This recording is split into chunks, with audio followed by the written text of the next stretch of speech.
The address is 205 North Seward Street in Red Cloud, Nebraska, small town.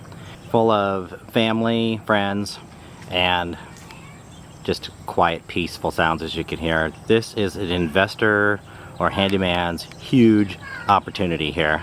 His house is a fixer-upper. We'll be going over in detail all the different issues with it so you can be fully educated on making this investment. Okay, we're going to do a walkthrough of 205 North Seward.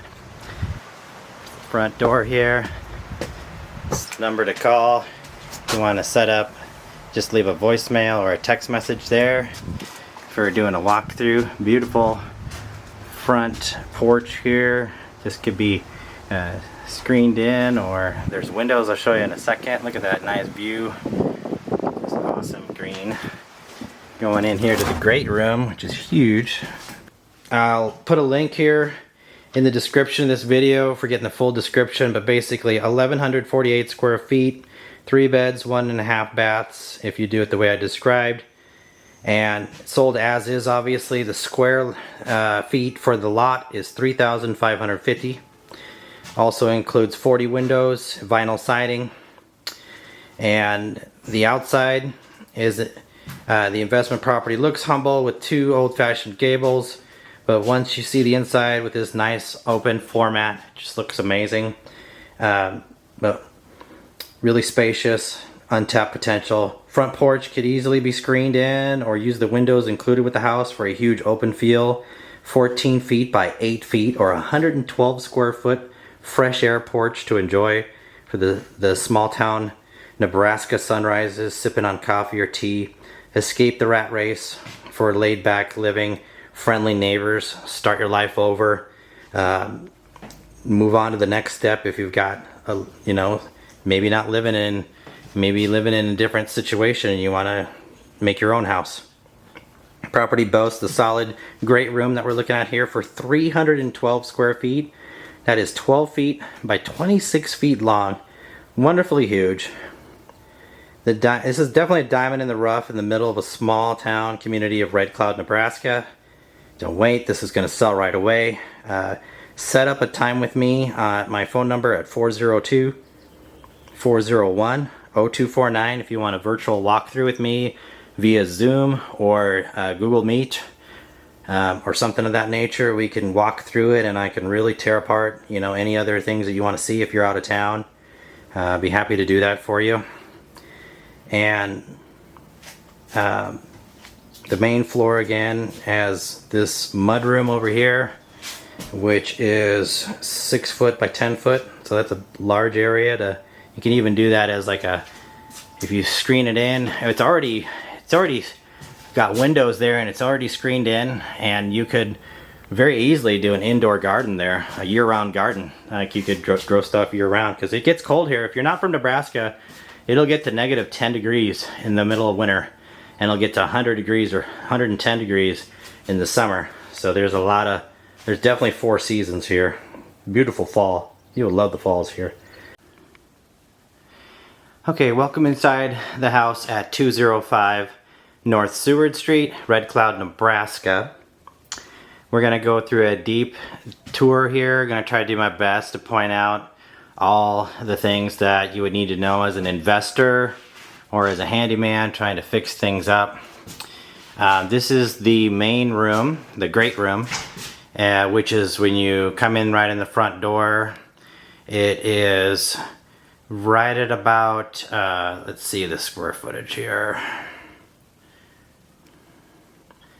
312 square feet. That's about 12 feet by 26 feet. So you can see that there's a lot of gutting that's gone on here. All the wiring has already been run by an electrician before I bought the house, so a lot of it is already in place, which when I spoke to the electrician in town, he said he could do a quote for around $2,500 to put a new box in here, also get a meter from the city of Red Cloud and start up the power. And it looks like it all just feeds really nicely into there, so that's some stuff that's already done.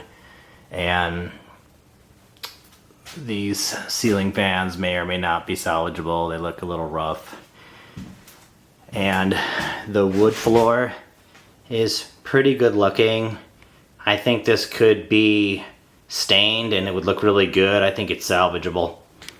This is a floor vent that goes down to the full basement that's down there. We'll go down there in a moment.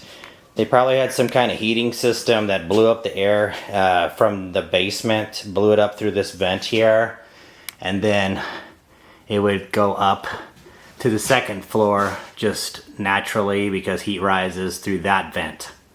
I don't see any other HVAC to go to the second floor, so that would be the main source of heating and cooling. As of your options, or you got a few options for that, for cooling especially. Might want to put some window ACs upstairs. This room here used to be the former kitchen from the original house. There was an add-on that we'll get to in a moment for that back room back there.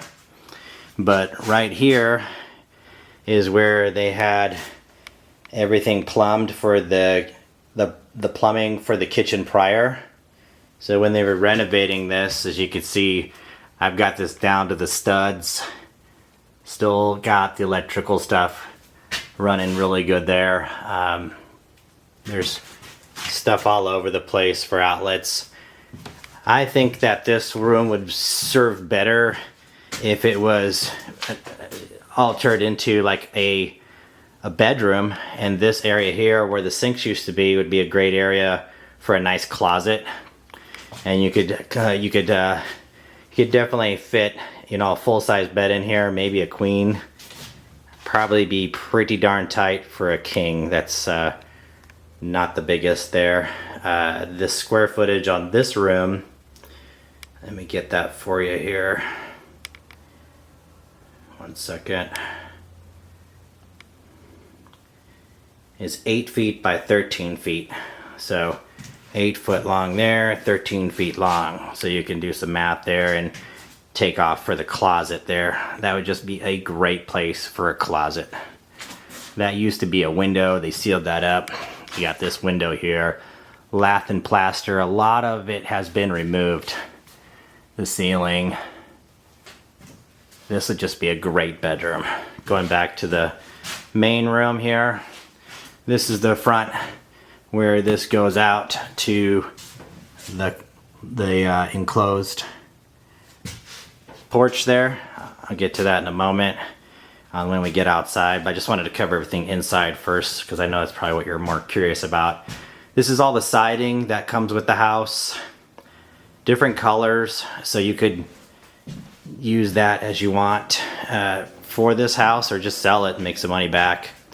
This is the bathroom area where there's a tub, and that's a really solid tub. Like, that was really heavy. I should have cleaned it out, but it's fine. That thing will clean up really no problem. This would be a good bathroom here. The bathroom is roughly around 8 feet by 13 feet, but it's kind of split there with this going down to the basement. And over here is where they have a toilet plumbed down there next to that. This is the main area there. This used to be something going up, but that's been taken out. Looks like some kind of a pipe for plumbing or gas or something, but still got an electrical thing there. Just a blank slate like this right here. You got your toilet that could be there, a small pedestal could be there, and then this area behind it could be storage, but it could also be a really big pantry that would be giving you access to the plumbing and then going right into the kitchen. Now, this is the add-on that I was telling you about. There's about 40 windows here that come with the house, so you can do those as you want. I was going to do the windows and put them on the front porch and maybe do some screening in the porch. That would be awesome. But all these windows, you could just use them as storm windows. Use 2 of them. This was an addition I am not sure what year this addition was put on, but it's hard to get a good shot of it. There, that's a little better. But this whole room here was definitely being prepped for being a kitchen, because you can see the lines are right there for running some sink, and I believe that might even be a capped off gas line, maybe for stove or something. So just a bonus. Mud room over here where it's like a Arctic entry porch for the back side. Just totally awesome.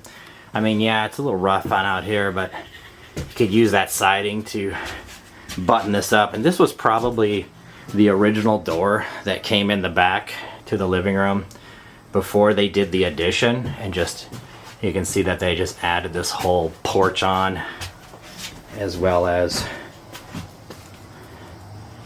the kitchen area there. And then the backyard is really big. Beautiful. Lots of room. That's a 30-foot trailer there. These trees have some kind of fruit in them. They're citric or something. And then that's a mature apple tree back there, which is making apples right now. This is a really long backyard, 3,550 square feet for this whole lot. So this apple tree is just great. See, there's apple right there. And then there's a concrete pad there, which you could totally park your vehicle on. I'm just using it to some of my trailer, but look at how big that is. You could put a lot of stuff back here, a garden. Now the property line runs along the side here about where it's mown. This concrete pad here is not included. That's with the neighbor's lot.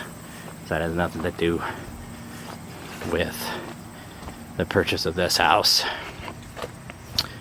And I want to get down to the basement and show you that, and then we'll go upstairs and then we'll finish outside. So stick with me here, it'll be worth it. These are really skinny stairs, so you gotta be super duper careful. Like you can see my feet, I gotta turn sideways to go down them. And there's a lot of stuff down here that for whatever reason, like they got a lot of drywall, and I think they were trying to make some egress windows or something.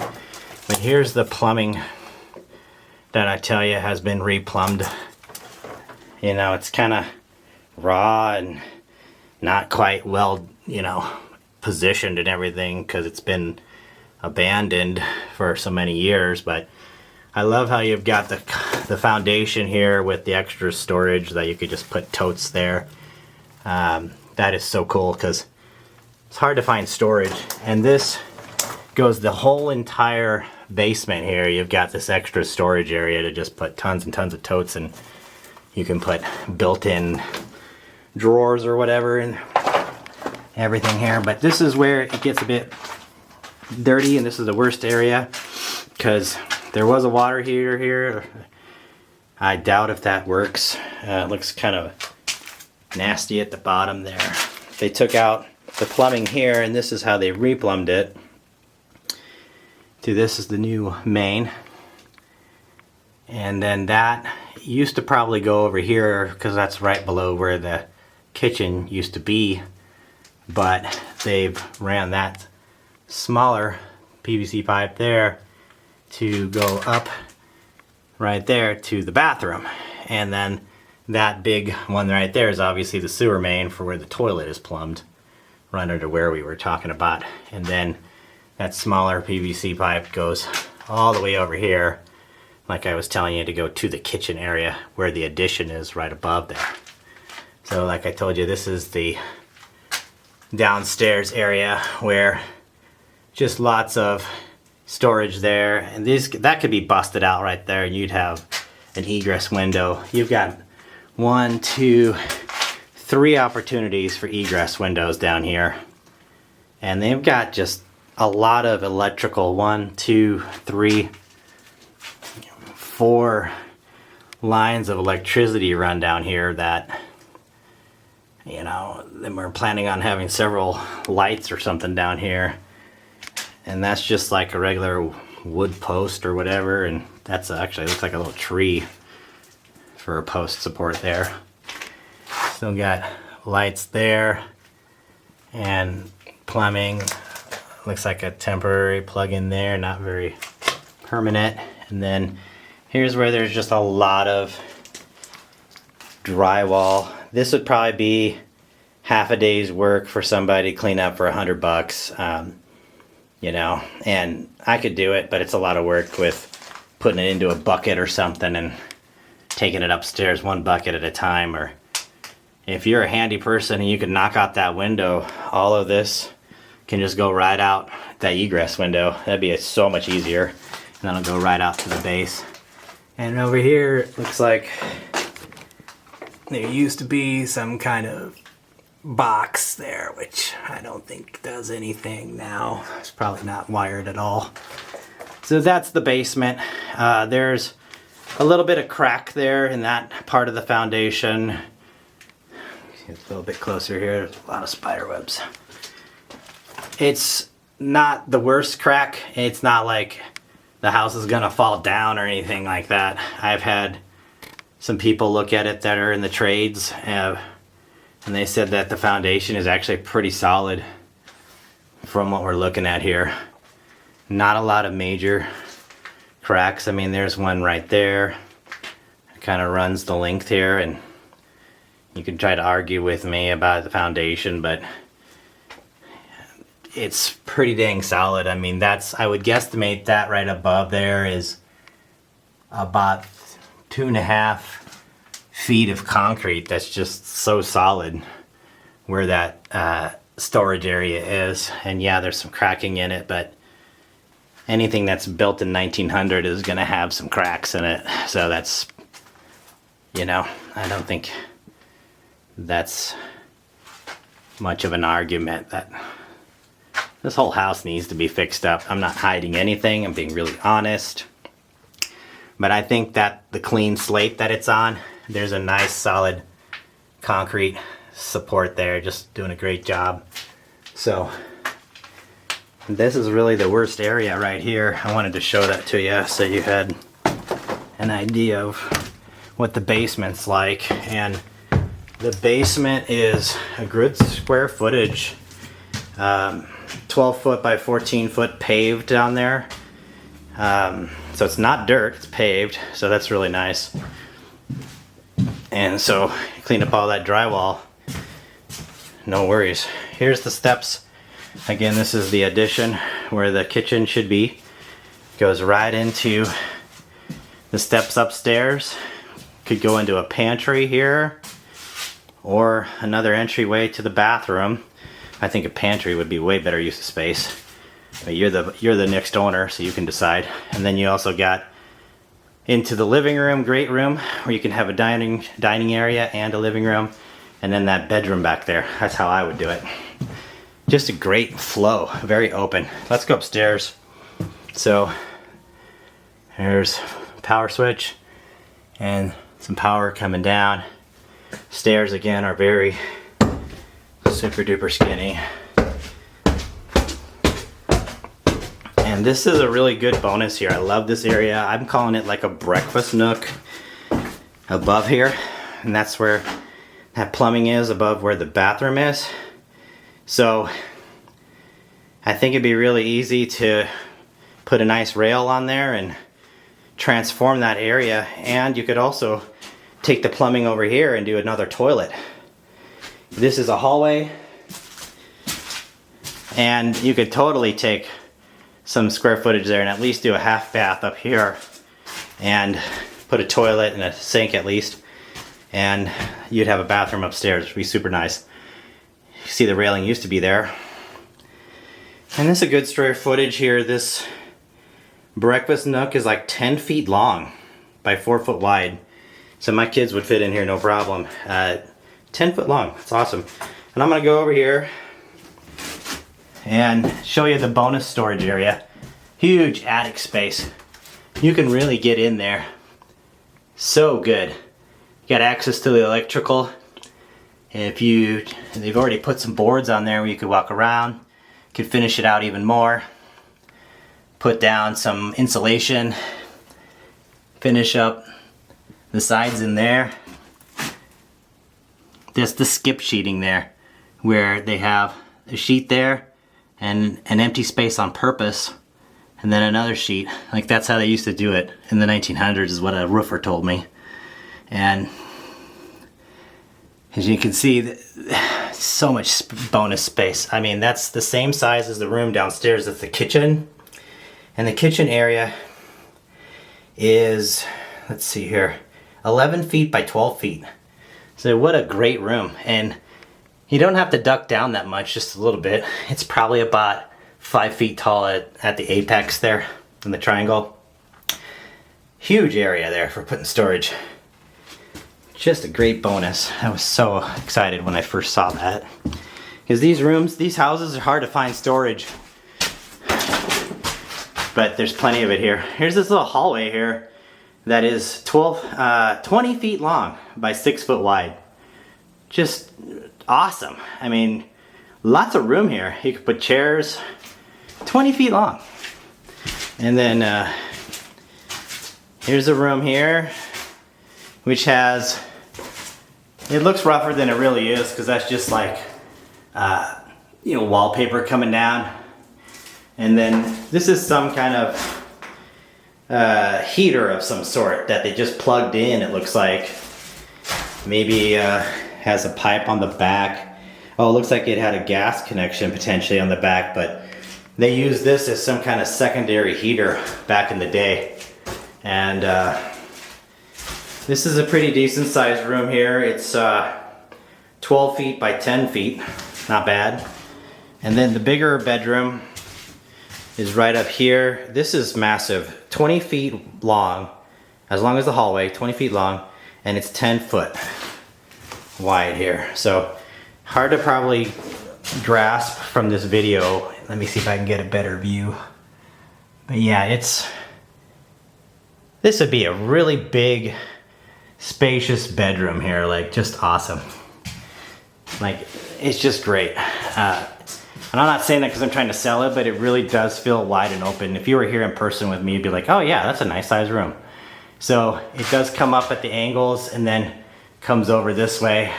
So I would say probably about an 8 or 9 foot high ceiling there, maybe, probably 8 for sure. And then these don't have as much because the gables or whatever they're called come out and doesn't like come down as much as this one does here. See how that slants down quite a bit? Well, these kind of jut out and they just give it that extra openness. It's so great. The worst part about here is the holes in the ceiling. So again, I'm not hiding anything, being super honest. That's about a golf ball size hail right there. And because of the skip sheeting, the roofer said that there's minimal mold here because it releases any kind of moisture a lot better than if it was the way it was the roofers do it now. So that's a benefit. There's definitely some light coming in over here.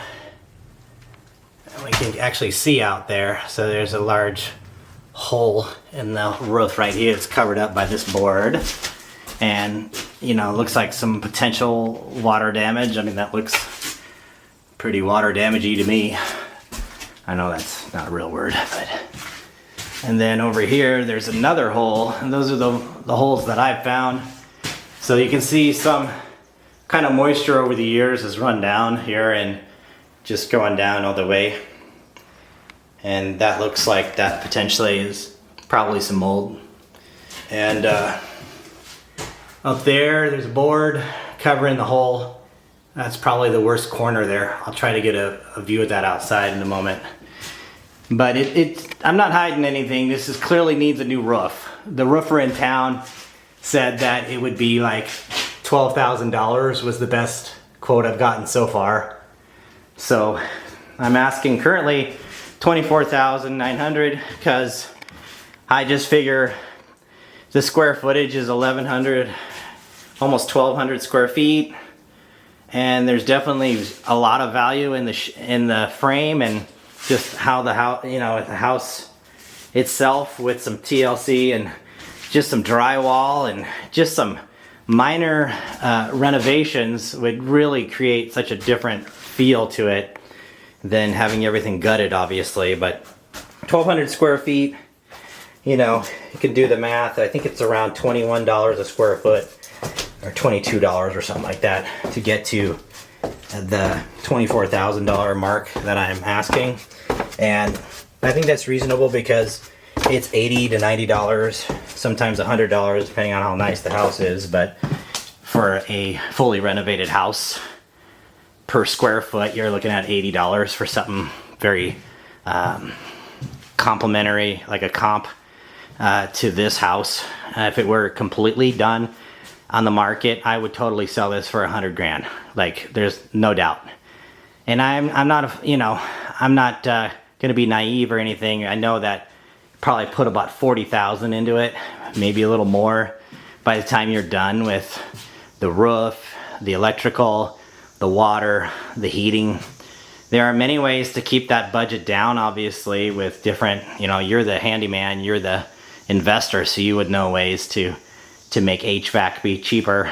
Our house just got a new HVAC for $9,000, and that was a Train model, and that's fully covered for warranty for 10 years. But there are some other ways to get HVAC in here for cooling units and heating units that would be far less than $8,000. So there are some options for, let's say you're wanting to start over your life and you just want to get something that's a blank slate and make it livable and grow into it.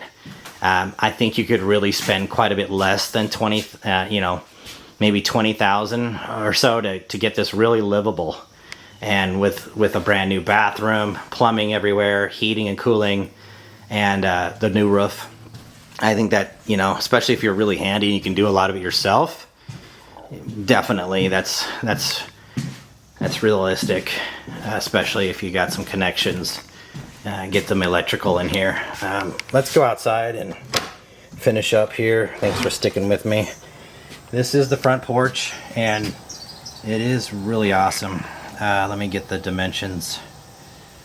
Front porch is 112 square feet. 112 square feet. So this is 14 feet long by about 8 feet. So just the video doesn't do it justice. I mean, you're out on the porch.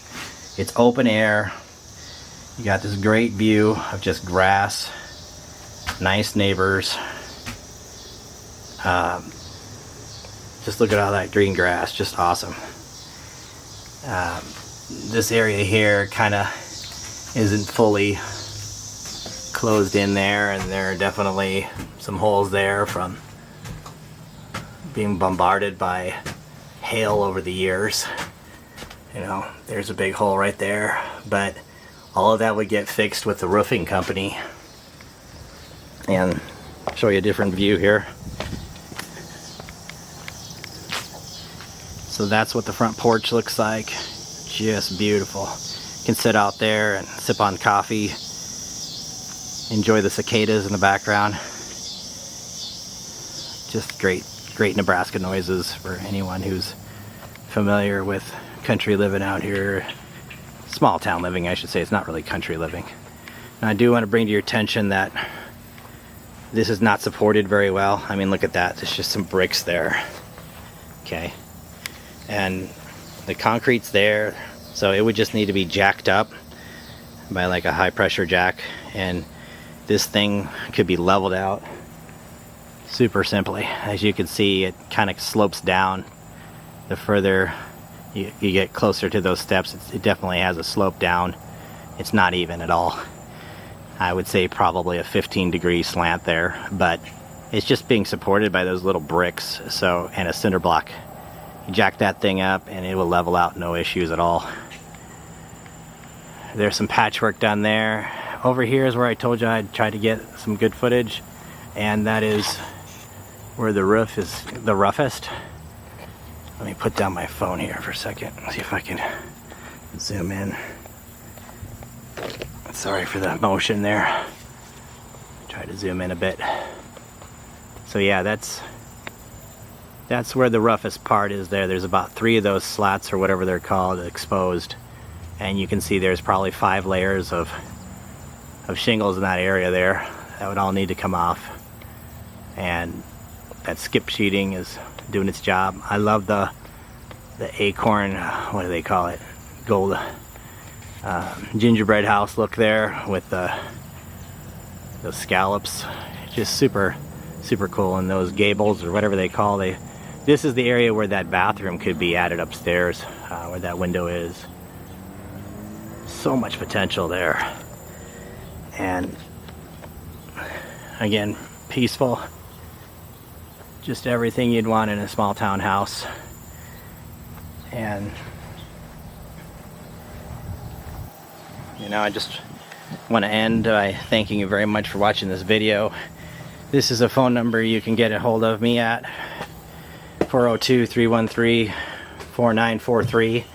If you call that number, it'll give you an automated description of everything that I just went over, and maybe it'll cover it in more detail. My cell phone number is 402-401-0249. Again, that's 402-401-0249.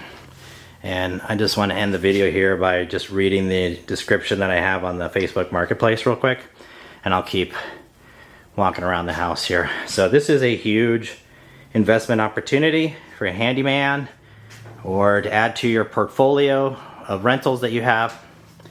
This is definitely a fixer-upper house. I've tried my best to tell you everything that was wrong with it, and you can see why it's priced at $24,000. And like I said, it could be worth $100,000 once it's fully renovated. You know, maybe giving you $20,000-$30,000 worth of equity once you're done with all the renovations. Okay, and I would count this house as a 3-bedroom because I'm standing in one of the beds here and then 2 beds upstairs. You could even do definitely 1 bath, and I would probably put the half bath upstairs. So I would do 3 beds and 1.5 bath for, and then we have this addition for the kitchen that I'm standing in now. That's 11 feet by 12 foot. That's great. And then you have the same 11 foot by 12 foot storage right immediately above it. And then you got the upstairs with the potential of a half bath, and you got that hallway with the 2 bedrooms there. One of the bedrooms is really big, with the 20 feet by 10 foot long, and the other bedroom is 12 foot by 10 foot long. The hallway is 20 feet long by 6 foot, just awesome. And that little breakfast nook is 10 foot long by 4 foot, just super awesome. So please let me know what questions you have. Post them down below. I'm sure other people will be thinking about it. Lastly, if you don't want to buy this house, but you know an investor that does have the means to buy it for $20,000, $24,000, I would take an offer for $20,000 right now to put this out and to move on. Just so you know, I originally bought this house for my mom. I was going to fix it up. She's older, and I was going to have her live in it, but she's currently in a nursing home, so we're not sure what's going to go on with the future there. So it's just time to sell this, and I'd rather have you come in and fix it exactly how you want. It's a clean slate for you rather than me putting some money into it and maybe not doing it the best way, where you might know better than me how to fix this thing up and really make it worth more.